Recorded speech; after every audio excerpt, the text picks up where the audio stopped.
करवा चौथ व्रत की कथा। साहूकार के 7 लड़के और एक लड़की की कहानी। श्री गणेशाय नमः। एक साहूकार के 7 लड़के और एक लड़की थी। एक बार कार्तिक मास की कृष्ण पक्ष की चतुर्थी तिथि को सेठानी सहित उनकी 7 बहुएं और उनकी बेटी ने भी करवा चौथ का व्रत रखा।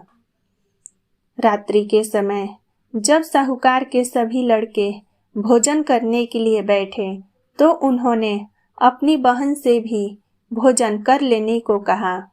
इस पर बहन ने कहा, भाई अभी चांद नहीं निकला है, चांद के निकल जाने पर उसे अर्घ्य देने के बाद ही मैं आज भोजन करूंगी। साहूकार के बेटे अपनी बहन से बहुत प्रेम करते थे। उन्होंने अपनी बहन का भूख से व्याकुल चेहरा देखकर बहुत दुख हुआ। साहूकार के बेटे नगर के बाहर चले गए और वहां पर एक पेड़ के ऊपर अग्नि जला दी। घर वापस आकर उन्होंने अपनी बहन से कहा, देखो बहन, चांद निकल आया है, अब तुम उन्हें अर्घ्य देकर भोजन करो। साहूकार की बेटी ने अपनी भाभियों से कहा, देखो भाभी, चांद निकल आया है, तुम लोग भी अर्घ्य देकर भोजन कर लो।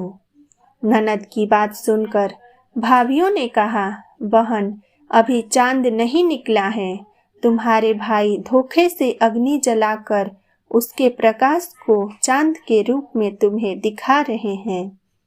साहूकार की बेटी अपनी भाभियों की बात को अनसुनी करते हुए भाइयों द्वारा दिखाए गए चांद को अर्घ्य देकर भोजन कर लिया। इस प्रकार करवा चौथ का व्रत भंग करने के कारण विघ्नहर्ता भगवान श्री गणेश साहूकार की बेटी पर अप्रसन्न हो गए। गणेश जी की अप्रसन्नता के कारण उस लड़की का पति बीमार पड़ गया और घर में बचा हुआ सारा धन उसकी बीमारी में लग गया। साहूकार की बेटी को जब अपने किए हुए दोष का पता लगा तो उसे बहुत पश्चाताप हुआ।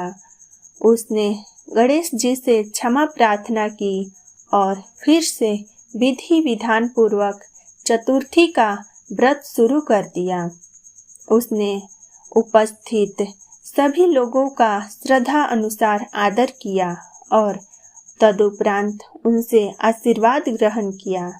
इस प्रकार उस लड़की के श्रद्धा भक्ति को देखकर एकदंत भगवान गणेश जी उस पर प्रसन्न हो गए और उसके पति को जीवन दान प्रदान किए।